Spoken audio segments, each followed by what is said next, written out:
Next one మనం భాష ప్రయోజనాలు అనేటువంటి అంశం గురించి తెలుసుకుందాం. భాష వలన కూడా మనకు అనేక ప్రయోజనాలు ఉన్నాయి. ఈరోజు చూడండి,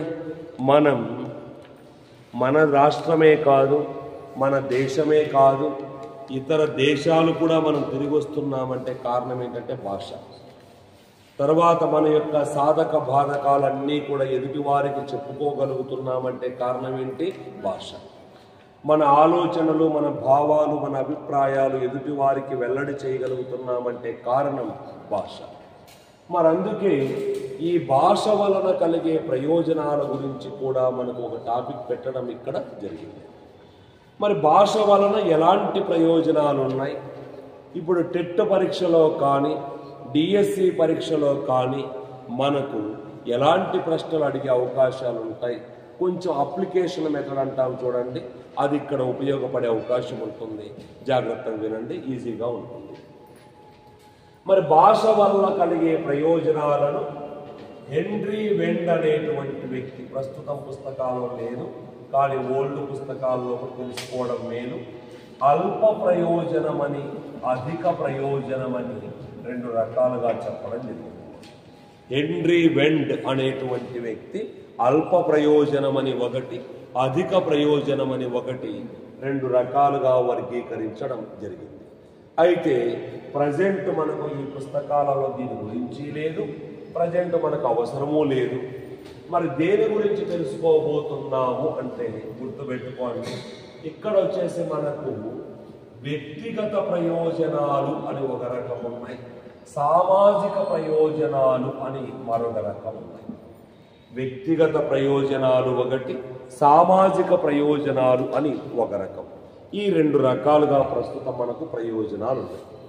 వ్యక్తిగత ప్రయోజనాలు అంటే గుర్తుపెట్టుకోండి, ఇవి మనం వ్యక్తిగతంగా మనకు మాత్రమే కలిగేటువంటి ప్రయోజనాలు.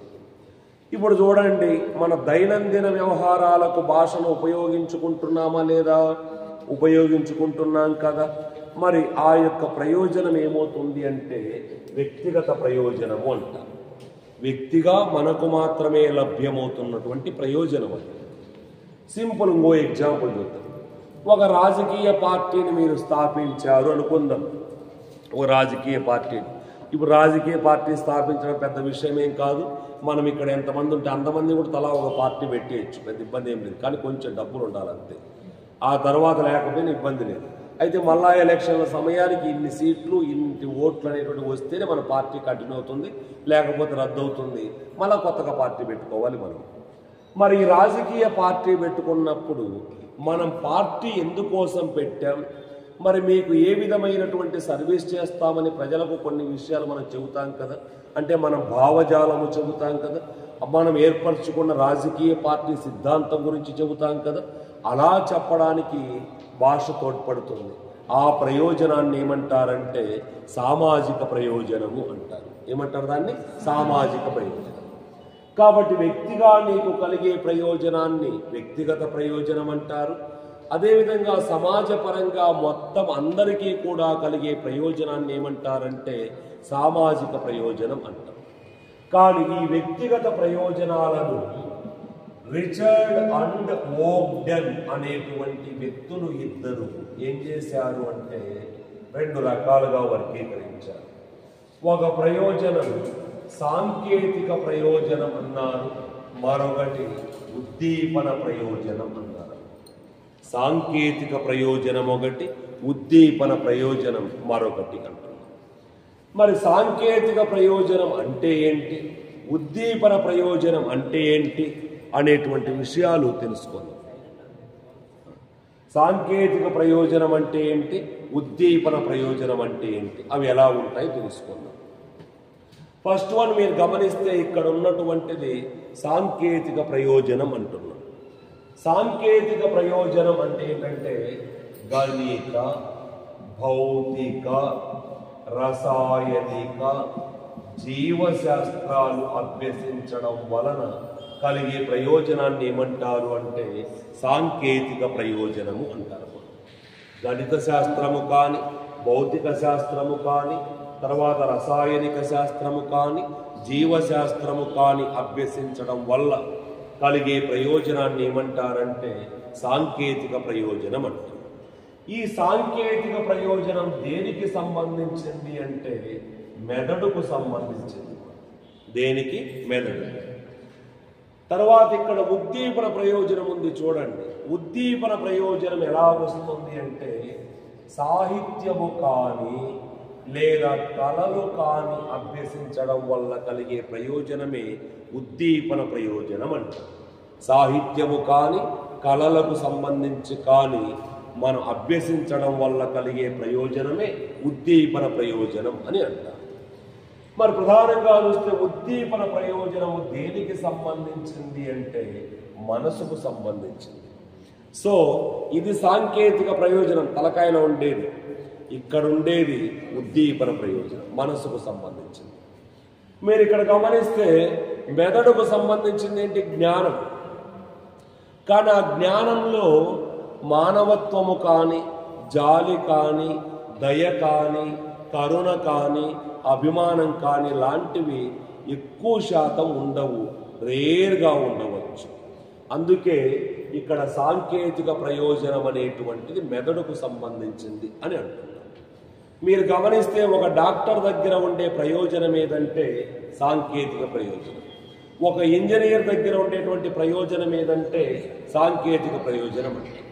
ఒక టీచర్ దగ్గర ఉండే ప్రయోజనం ఏదంటే ఉద్దీపన ప్రయోజనం. ఎందుకంటే పొరపాటున మనకు ₹1 లంచం ఎవరు ఇవ్వరు.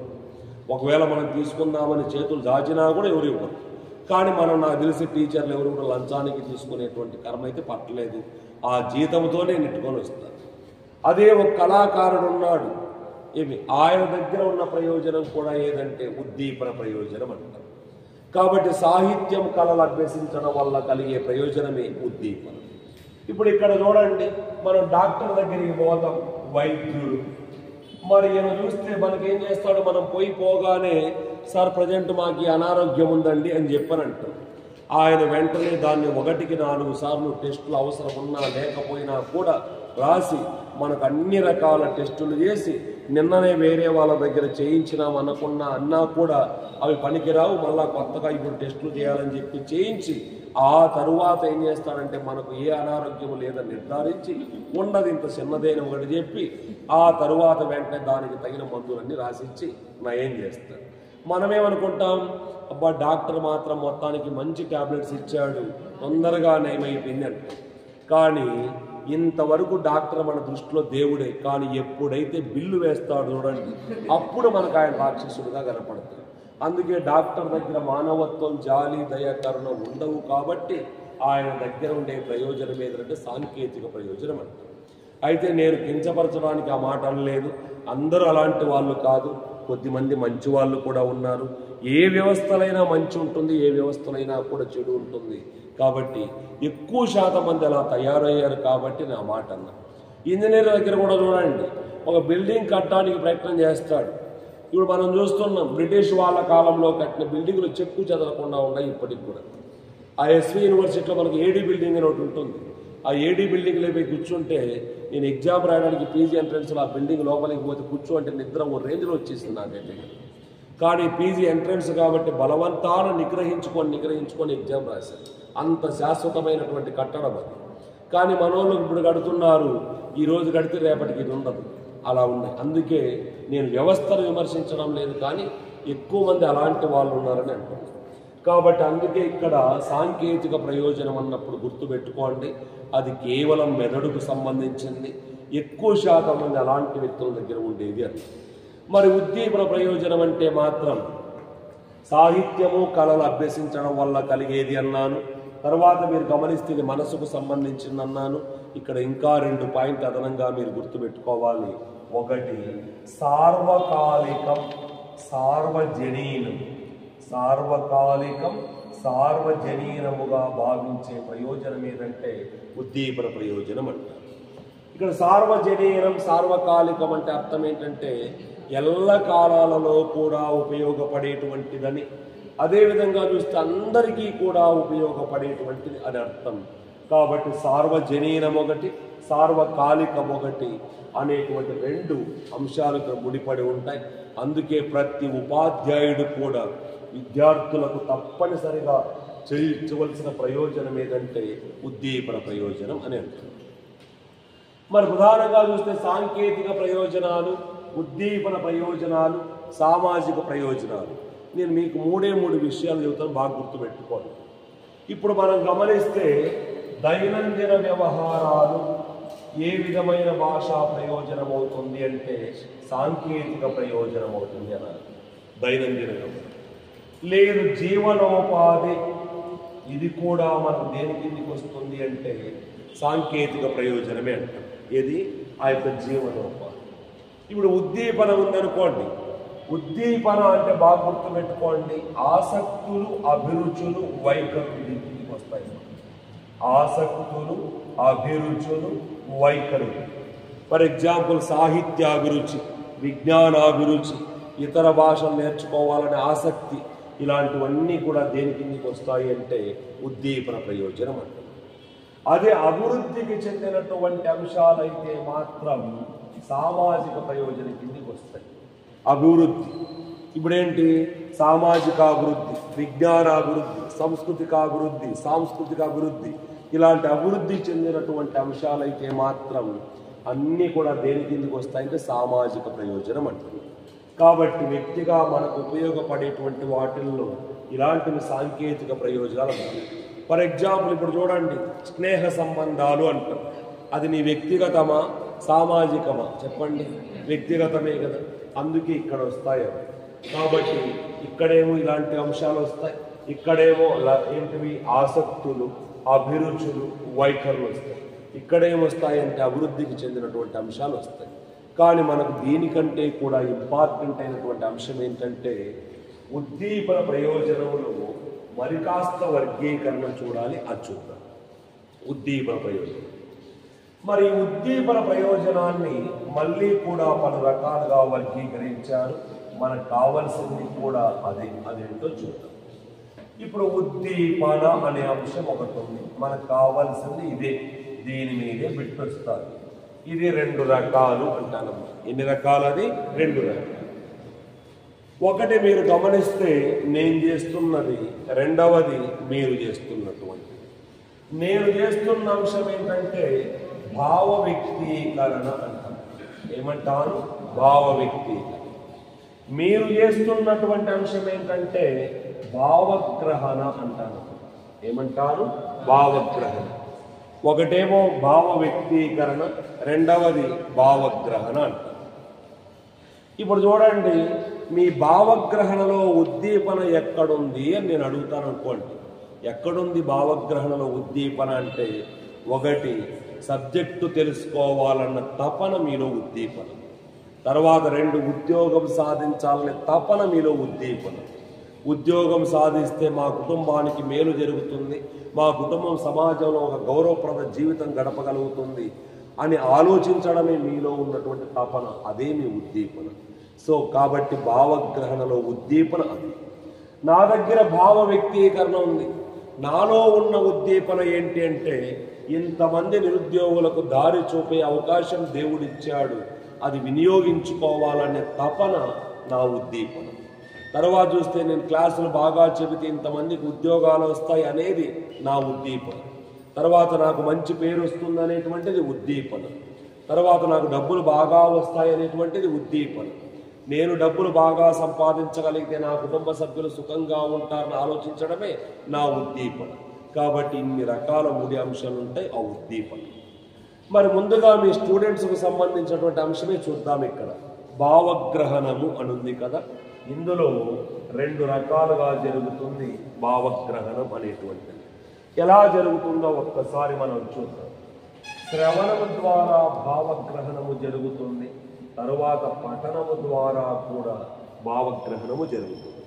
ఇప్పుడు ఫర్ ఎగ్జాంపుల్ నేను చెబుతున్నటువంటి విషయాన్ని మీరు వింటే భావగ్రహణము జరుగుతుందా? జరగదా? అదేవిధంగా రాత్రికి మళ్ళీ మీరు పుస్తకాలు తెరిచి చదివితే భావగ్రహణము జరుగుతుందా? జరగదా? జరుగుతుంది కదా. కాబట్టి ఉద్దీపన, భావగ్రహణ, తర్వాత ఇక్కడ శ్రవణం, మరొక మార్గం ఏంటి? పఠనం. మరి మీకు 2 మార్గాలు ఉన్నట్లే గురువుగా నాకు కూడా 2 మార్గాలు ఇచ్చాడు దేవుడు. ఒకటి భాషణం, మరొకటి లేఖనం. భాషణం ఒకటి, లేఖనం మరొకటి. మరి ప్రధానంగా మీరు గమనిస్తే ఈ భాషణాన్ని మనం ఎక్కువ సందర్భాలలో వాగ్రూపం అని కూడా పిలుస్తూ ఉంటాం. ఏమంటాం దాన్ని? వాగ్రూపం. ఈ లేఖనాన్ని అయితే మాత్రం లిఖిత రూపం అని కూడా అనుకుంటాం. లిఖిత రూపం. ఇప్పుడు చూడండి, ఇంతటితో ఆగడానికి లేదు, మనం ఇంకా కొన్ని విషయాలు తెలుసుకోవాలి. ఆ విషయాలు ఏమంటే, ఒకటి భాషణంలో మీరు గమనించండి, ఇప్పుడు మనం కొన్ని సందర్భాలలో కొందరి దగ్గర ఉన్నప్పుడు కొన్ని విషయాలు చెప్పాలనే ఆసక్తి మనకు ఉంటుంది. కానీ ఉన్నప్పటికీ కూడా మనము ధైర్యంగా చెప్పాలని అనుకున్నా కూడా చెప్పలేకపోతాం. కొన్ని సందర్భాల్లో మాత్రం చెప్పదలుచుకున్నటువంటి విషయాన్ని సూటిగా స్పష్టంగా చెప్పేయగలుగుతాం. ఇప్పుడు చూడండి, బస్సులో ప్రయాణం చేస్తున్నాం. ఒక సాధారణమైనటువంటి వ్యక్తి, ఒక పల్లెటూరి వ్యక్తి, ఒక నిరక్షరాస్యుడిలా కనిపిస్తున్నటువంటి వ్యక్తి మన పక్కన కూర్చొని సీట్లో మన మీద పడి నిద్రపోతున్నాడు అనుకోండి. అప్పుడు మనం ఏం చేస్తాం? అవసరమైతే 2 తిట్లు కూడా తిడతాం, మాటలే కాదు. అదే ఒక గొప్ప వ్యక్తి, ఒక ఎస్ఐ లాంటి వ్యక్తి, లేదా ఒక పెద్ద హోదాలో ఉన్నటువంటి వ్యక్తి మన పక్కన కూర్చొని పొరపాటు నిద్రపోయి మీద పడ్డాడు అనుకోండి. మనకు చెప్పాలని ఉంది, లోపలేమో పనికి మాలోడా నా మీద పడద్దురా అని చెప్పాను. కానీ అప్పుడు ఏంటంటే, చెబితే వాడు ఏమంటాడో అని ఒక చిన్న భయం ఉంటుంది. కాబట్టి మనం ఏం చేస్తామంటే నిగ్రహించుకోగలుగుతాం, ఆ మాటలు లోపలే మింగేయగలుగుతాం. అవసరమైతే ఆ సీట్లోండి లేచిపోయి ఇంకో సీట్లో కూర్చుంటాం మనం. అంటే ఇక్కడ చెప్పదలుచుకున్న విషయాన్ని సూటిగా చెప్పగలిగితే దాన్ని ఏమంటారంటే ప్రకాశం అంటారు. ఒకవేళ చెప్పలేకపోతే మాత్రం దాన్ని ఏమంటారంటే ఆత్మగతం అంటారు. ఏమంటాం దాన్ని? ఆత్మగతం. ఇక తర్వాత లేఖనం కూడా అంతే. చూడండి, మనం కొన్ని సందర్భాల్లో ఏమేమో రాసి ఉంటాం, ఎవరెవరి కోసమో రాసి ఉంటాం. మరి ఆ రాసిన వాళ్ళ దగ్గరకు వెళ్ళి ఇవ్వాలని ఆలోచన చేస్తాం. కానీ అక్కడికి వెళ్ళిన తర్వాత భయమో ఇంకొకటో కారణాలు కలిగినప్పుడు ఇవ్వలేకుండా వెనక్కి వస్తాం. ఒకవేళ ఇచ్చామనుకోండి, ఎవరికైతే మనం రాసింది ఇవ్వాలని అనుకుంటున్నామో వాళ్ళకు ఇస్తే ఏమవుతుంది అంటే ప్రకాశం. ఒకవేళ ఇవ్వలేక మనమే దాచుకొని వెనక్కి తెచ్చుకుంటే మాత్రం ఆత్మగతం అంటాం. ఏమంటాం? ఆత్మగతం. ఈ మధ్య ఒక ఫ్రెండ్ కలిశాడు, డిగ్రీలో క్లాస్మేట్. డిగ్రీలో రాసుకున్న లవ్ లెటర్ మనం నాకు చూపించాడు. చూడండి, ఆ అమ్మాయికి ఇవ్వాలని రాశాడు, కానీ వాడు ఏం చేశాడు? ఇవ్వలేకపోయాడు. అప్పుడు ధైర్యం లేదు మరి పాపం. నాకు ఈ మధ్య చూపించి చూడరా అప్పుడు లవ్ లెటర్ రాసుకున్నా నేనని చెప్పాను. భద్రంగా ఎత్తి పెట్టుకో, వచ్చే జన్మకు ఉపయోగపడుతుంది అని చెప్పాను. ఈ జన్మకైతే ఇంకా ఛాన్స్ లేదు. ఒకవేళ నీకు పెళ్ళయిందో లేదో నాకు తెలియదు, కానీ ఎందుకంటే సడన్గా కనపడ్డాడు. తర్వాత కొద్దిసేపు మాట్లాడు, వానికి కూడా పెళ్ళయింది అనుకోండి. నేను అన్నా, ఈ జన్మకు నీకు పెళ్ళైనా కాకపోయినా ఆ అమ్మాయికి అయితే మాత్రం ఈ పాటికి పెళ్ళి అయిపోయింటుంది. మళ్ళీ బిడ్డలు పుట్టారు, బిడ్డలు కూడా పెళ్ళికి ఎదిగింటారు. కాబట్టి ఇప్పుడు మనం ఫోన్ చేస్తే పద్ధతి కాదు.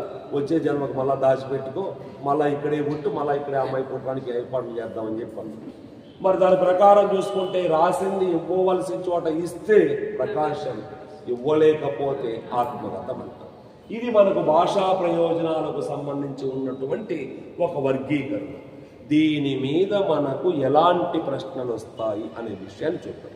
మొదటి ప్రశ్న ఇదైతే గుర్తుంది కదా, ఉద్దీపన ప్రయోజనం, భావ వ్యక్తీకరణ, భావగ్రహణ. భావగ్రహణలో శ్రవణం ఒకటి, పఠనం ఒకటి.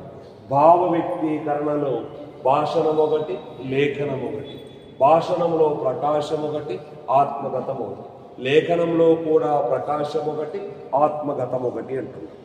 మరి ఇప్పుడు చూడండి, దీని మీద మీకు ఎలాంటి ప్రశ్నలు అడిగే అవకాశం ఉందో నేను చెబుతాను. ఫస్ట్ వన్, సెలవు కావాలని, సరే దీనికి మీ దగ్గరికి వస్తాం, ముందు ఎవరికి విద్యార్థుల దగ్గరికి వస్తాం. ఉపాధ్యాయుని బోధనల ద్వారా విద్యార్థులు గాంధీ మహాత్ముడు తన సర్వస్వాన్ని దేశ సేవ కోసమే వినియోగించాడని తెలుసుకున్నాడు. చూడండి, ఉపాధ్యాయుని బోధన ద్వారా విద్యార్థులు గాంధీ మహాత్ముడు తన సర్వస్వాన్ని దేశ సేవ కోసమే వినియోగించాడని తెలుసుకున్నాడు.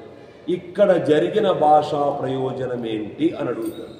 అప్పుడు మనం చెప్పాల్సింది ఏంటంటే, గుర్తుపెట్టుకోండి, ఫస్ట్ ఇక్కడి నుండే రావాలి ఉద్దీపన. భావగ్రహణము జరిగిందా చూసుకోవాలి, భావ వ్యక్తీకరణము జరిగిందా చూసుకోవాలి. మరి ఇక్కడ జరిగింది ఏంటంటే భావగ్రహణము కాబట్టి భావగ్రహణము అంటారు. మరి వినడము ద్వారా జరిగింది కాబట్టి లాస్ట్లో ఏం చెప్తానంటే శ్రవణం అంటారు. సో అప్పుడు సమాధానం ఏమవుతుందంటే ఉద్దీపన, భావగ్రహణం, శ్రవణం అంటారు. నెక్స్ట్ ఇంకో ప్రశ్న. అల్లూరి సీతారామరాజు గురించి పుస్తకంలో చదివిన విద్యార్థి అల్లూరి సీతారామరాజు విప్లవం ద్వారానే స్వాతంత్రం తీసుకురావడానికి ప్రయత్నించాడని తెలుసుకున్నాడు. ఇక్కడ జరిగిన భాషా ప్రయోజనం ఏంటి అన్నాడు అనుకోండి. మనం ఏ ప్రశ్నకైనా సమాధానం ఇక్కడి నుండి రావాలి. మరి ఏమొస్తుంది అంటే ఉద్దీపన వస్తుంది. తర్వాత భావగ్రహణమే జరిగింది కదా, ఎందుకంటే చదవడం ద్వారా, కాబట్టి భావగ్రహణం. తర్వాత చదవడం ద్వారా గ్రహించాడు కాబట్టి సమాధానం ఏమవుతుందంటే పఠనం అవుతుంది. ఏమవుతుంది? పఠనం. సో అదొక ప్రశ్న. నెక్స్ట్ మర్రి చెట్టు పాఠ్యాంశం ఉందా లేదా? మనకి ఉంది కదా. ఆ మర్రి చెట్టు పాఠ్యాంశం తన యొక్క స్వగతాన్ని బయటకు వెల్లడి చేసింది. అవునా కాదా? తను మాత్రం ప్రజలకు ఎటువంటి అపాయము చేయకపోయినా, తనకు ఎవరూ నాటకపోయినా, ఎవరూ నీళ్లు పోయకపోయినా, తానే వర్షపు నీటితో ఎదిగి పెద్దయ్యాను, అందరికీ సేవ చేశాను తప్పితే ఎవ్వరికీ కూడా నేను ప్రమాదం వెల్లడించలేదు, కానీ చివరకు నన్నే కొట్టేశారు, తన యొక్క బాధను వెల్లడించుకుంది కదా. మరి ఇప్పుడు చూడండి అదేంటో చూద్దాం. ఫస్ట్ వన్ మీరు గమనిస్తే ఉద్దీపన. ఏం జరిగింది అక్కడ? ఉద్దీపన. మరి భావ వ్యక్తీకరణము జరిగిందా, భావగ్రహణము జరిగిందా అంటే భావ వ్యక్తీకరణము జరిగింది. తర్వాత మనం చూస్తే అక్కడ ఏంటి, పుస్తకం ప్రకారం అయితే లిఖిత రూపం అది, కానీ అక్కడ పుస్తకంలో రాసుకున్నామే కానీ వాస్తవంగా అయితే మర్రి చెట్టు రాసుకోలే కదా, చెప్పుకుంది కదా. చెప్పుకోవడాన్ని ఏమంటారంటే భాషణం అంటారు. ఏమంటారు? భాషణం అంటారు. తర్వాత చూస్తే బయటకు వెల్లడి చేసిందా, వెల్లడి చేసుకోలేక మనసులో దాచుకుందా అంటే వెల్లడి చేసింది కాబట్టి దాన్ని ఏమంటారంటే ప్రకాశం అంటారు. ఏమంటారు? ప్రకాశం. లేదు అంత పెద్ద ఎగ్జాంపుల్ వద్దు, సింపుల్ ఎగ్జాంపుల్ కావాలి అంటే సెలవు కావాలని ప్రధానోపాధ్యాయుని దగ్గరకు అడగడానికి వెళ్ళిన విద్యార్థి ఉపాధ్యాయుడిని చూడగానే భయంతో వెనక్కి తిరిగి వచ్చేశాడు. ఇక్కడ జరిగిన భాషా ప్రయోజనాన్ని గుర్తించండి అన్నామనుకోండి. సెలవు కావాలని ప్రధానోపాధ్యాయుని దగ్గరకు అడగడానికి వెళ్ళిన విద్యార్థి ప్రధానోపాధ్యాయుని చూడగానే భయంతో వెనక్కి తిరిగి వచ్చేశాడు. ఇక్కడ జరిగిన భాషా ప్రయోజనం అనగానే ఉద్దీపన ఒకటి, భావ వ్యక్తీకరణ ఒకటి. తర్వాత చూస్తే అడగడానికి పోయాడు కాబట్టి భాషను, కానీ అడగలేక వెనక్కి తిరిగి వచ్చాడు కాబట్టి ఆత్మగతం అంటారు. ఏమంటారు? ఆత్మగతం. నెక్స్ట్ సెలవు చీటీ రాసుకెళ్ళిన విద్యార్థి ఇంతకుముందు సెలవు అడగడానికి వెళ్ళాడు, ఈసారి ఏం చేశాడు? రాసుకొని పోయాడు.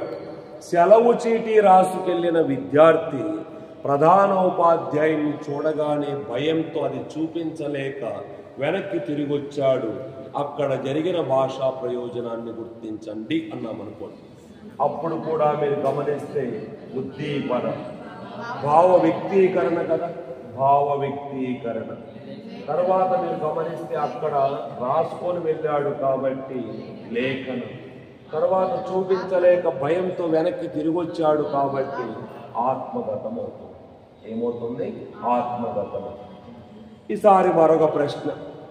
సెలవు కావాలని ప్రధానోపాధ్యాయుని దగ్గరకు అడగడానికి వెళ్ళిన విద్యార్థి ప్రధానోపాధ్యాయుని అడిగి కారణము చెప్పి సెలవు మంజూరు చేయించుకొచ్చాడు. అక్కడ జరిగిన భాషా ప్రయోజనం ఏంటి అని అడిగాడు అనుకోండి. ఇప్పుడు చూడండి, ఉద్దీపన, భావ వ్యక్తీకరణ. తర్వాత అడగడానికి వెళ్ళాడు కాబట్టి భాషణం. తర్వాత అడిగాడు కాబట్టి ప్రకాశం అంటారు. ఏమంటారు? ప్రకాశం. కాబట్టి అప్పుడు సమాధానం ఉద్దీపన, భావ వ్యక్తీకరణ, భాషణం, ప్రకాశం అంటారు. ఈసారి సెలవు చీటీ రాసుకెళ్ళిన విద్యార్థి ప్రధానోపాధ్యాయునికి చూపించి ఆ యొక్క సెలవు మంజూరు చేయించుకొచ్చాడు. ఇక్కడ జరిగిన భాషా ప్రయోజనం ఏంటి అన్నామనుకోండి. మరి సెలవు చెడి రాసుకెళ్ళాడు ఉద్దీపనం, అది భావాన్ని వ్యక్తీకరించాడు, తర్వాత రాశాడు కాబట్టి లేఖనం, ప్రధానోపాధ్యాయునికి చూపించాడు కాబట్టి ప్రకాశం. ఏమంటారు? ప్రకాశం. తర్వాత చూడండి, ఇప్పుడు అంతేందుకు మీరు హాస్టల్లో ఉంటారు, నాకు కాఫీ కావాలి అని ధైర్యంగా మనం వెళ్ళి అడగలేం కదా. ఒకవేళ అడగాలని నోటి దగ్గరికి వచ్చినా కూడా ఏం చేస్తాం? ఏమో అడిగితే ఏమనుకుంటారేమో అని అనుకుంటాం. మరి కాఫీ అడగడానికి కోసం వెళ్ళిన విద్యార్థి అడగకుండానే వెనక్కి తిరిగి వచ్చాడు, అక్కడ జరిగిన భాషా ప్రయోజనం ఏంటి అన్నామనుకోండి. అప్పుడు ఉద్దీపన ఉంటుంది. అడగడానికి వెళ్ళాడు కాబట్టి భావ వ్యక్తీకరణ, అది భాషను, కానీ అడగలేదు కాబట్టి ఆత్మ. అదే ఇంట్లో అమ్మ ఉందనుకోండి, కాఫీ అడిగేయగలుగుతాం, అడగలేమా? అడిగేస్తాం, ఎందుకు? తల్లి కాబట్టి. అప్పుడు ఉద్దీపన, భావ వ్యక్తీకరణ, భాషను, ప్రకాశం.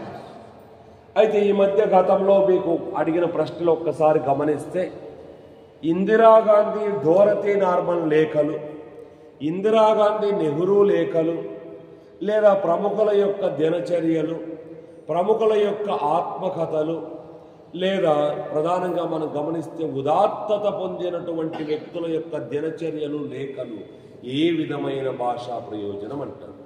Indira Gandhi Dorothy Norman, Indira Gandhi Nehru, Nehru Gandhi. తర్వాత చూస్తే ఉదాత్తత పొందినటువంటి వ్యక్తుల యొక్క దినచర్యలు, లేఖలు ఏ విధమైన భాషా ప్రయోజనం అని అడిగితే ఉద్దీపన. ఫస్ట్ ఏంటి? ఉద్దీపన. వాళ్ళు చాలా గొప్ప వ్యక్తులమ్మా, వాళ్ళ భావాలు కూడా విలువైనవి, భావ వ్యక్తీకరణ. అవి రాసుకున్నటువంటివి కదా, అందువల్ల ఏమవుతుందంటే లేఖ. కానీ రాసుకున్నవి వాళ్ళు వ్యక్తిగతంగా రాసుకున్నప్పటికీ కూడా అందులో చాలా విషయాలు తెలుసుకోవాల్సినవి ఉన్నాయి, అవి సమాజానికి ఉపయోగపడే స్థాయిలో ఉన్నాయి కాబట్టి అదేమవుతుంది అంటే ప్రకాశం అవుతుంది. ఏమవుతుంది? ప్రకాశం. సో ఉద్దీపన ఒకటి, భావ వ్యక్తీకరణ ఒకటి, లేఖనం, తరువాత ప్రకాశం. లేదు, వాళ్ళని పక్కన పెడదాం, మనలాంటి సాధారణ వ్యక్తుల యొక్క దినచర్యలు, లేఖలు, మనలాంటి సాధారణమైన వ్యక్తుల యొక్క దినచర్యలు, లేఖలు ఏ విధమైన భాషా ప్రయోజనం అన్నాడు అనుకోండి. ఎందుకంటే మనలాంటి వ్యక్తులు దినచర్యలు రాసుకుంటే దాంట్లో ఏమీ ఉండదమ్మా. ఒకవేళ ఎవరన్నా చదవడానికి ఆసక్తి చూపినా కూడా మన దినచర్య ఏమి రాసుకుంటాం అంటే, పొద్దున్నే లేచాం, స్నానం చేసాం, టిఫిన్ తిన్నాం, క్యారియర్ కట్టుకున్నాం, బడికి పోయినాం, ఆడేదో ఒకటో రెండో పాఠాలు చెప్పినాం, సాయంత్రం ఇంటికి వచ్చినాం, ఏదో స్నాక్స్ తిన్నాం, టీవీ పెట్టుకున్నాం, తర్వాత మళ్ళీ భోజనం పెట్టారు, తిన్నాం, నిద్రపోయినాం. ఈ దప్ప ఏముండదు. కాబట్టి ఆడ మనం ప్రత్యేకంగా రోజు రాసుకోవాల్సిన పని లేదు. దానికి 365 పేజీలు జిరాక్స్ చేసి పెట్టుకుంటే పైన డేట్ వేసుకుంటే సరిపోతుంది, రోజు డేట్. మరి మనలాంటి దినచర్యలు ఎవరికన్నా ఇస్తే ఎవరైనా చదువుతారో చెప్పండి? ఎవరు చదవరు. అదేవిధంగా లేఖలు కూడా అంతేమ్మా. కాబట్టి అందుకే మనలాంటి సాధారణమైన వ్యక్తుల యొక్క దినచర్యలు, లేఖలు ఏ విధమైన భాషా ప్రయోజనం అని అడిగితే ఉద్దీపన, భావ వ్యక్తీకరణ, లేఖనం, ఆత్మగతం అంట. ఏమంటాం? ఆత్మగతం. ఫర్ ఎగ్జాంపుల్, ఇప్పుడు మీరు పాఠం వింటున్నారు, మరి ఏదో వినేటప్పుడు మీకు డౌట్ వచ్చింది, బ్రేక్ టైంలో నా దగ్గరికి వచ్చి అడిగారు అనుకోండి, ఏ విధమైన భాషా ప్రయోజనం అవుతుంది అంటే ఉద్దీపన, భావ వ్యక్తీకరణ, భాషణ, ప్రకాశం. అమ్మో ఈ డౌట్ అడిగితే సార్ ఏమనుకుంటాడో ఏమో అని అనుకొని అడగకుండానే దూరం వెళ్ళిపోయారనుకోండి. అడగాలని ఉంది మనసులో, కానీ అడిగితే ఏమనుకుంటారో నాకు ఫీల్ అయితే ఉంది.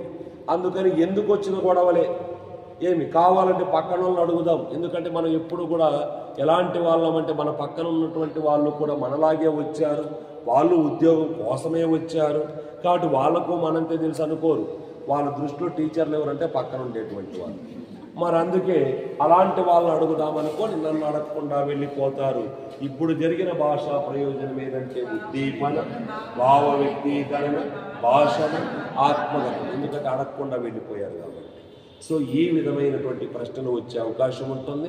మనకైతే మాత్రం డైరెక్ట్ క్వశ్చన్ ఇది, కానీ ఇదంతా మనం అప్లై చేసుకోవాల్సి ఉంటుంది. ఇప్పుడు చూడండి, ఇందిరాగాంధీ డోరతీ నార్మన్ లేఖలు ఏ విధమైన భాషా ప్రయోజనంగా భావించవచ్చు అంటాడు. అప్పుడు మనం చెప్పాల్సిన సమాధానం ఉద్దీపన, భావ వ్యక్తీకరణ, లేఖనం, ప్రకాశం ఇలా చెప్తే సరిపోతుంది. సో ఇక్కడికి చాప్టర్ కంప్లీట్.